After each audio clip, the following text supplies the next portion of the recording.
So today you're going to be grading a chi-square to a genetics problem that the students had.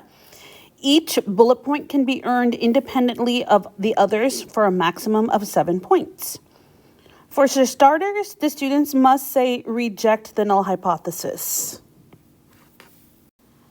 And the students must use reject. They cannot simply say like it's not true or anything like that. They may say reject. They don't have to specify the null hypothesis, but they do need to reject it. The next bullet point is the calculation of the chi-square, and the students must call this chi-square. They must say chi-square, and we're going to accept a range of answers anywhere from 6403 to 6407. The next bullet point is the critical value. And again, students must say critical value in order to get the point, and it's going to be 7.81. There is no range of data we're going to accept. It's only 7.81.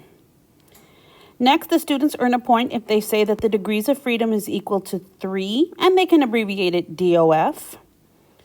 The next part, students can say anything for expected values. They can say that the offspring should have been a 1-to-1 to 1-to-1 ratio, or were expected to be, were predicted to be. This part in parentheses that's on your rubric, that is optional. Now, students can also say 25% chance of each, or they can say that there is an equal chance for each phenotype. The reason why this data doesn't look the way that we predicted is because the genes must have been linked. So the parents were a heterozygous times a homozygous recessive, which should have been that 1-to-1 to 1-to-1 ratio.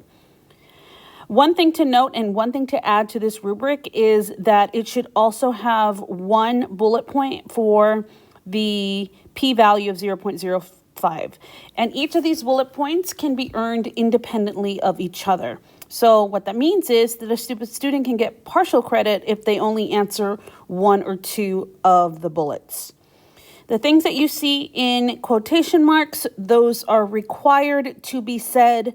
The stuff in parentheses is optional.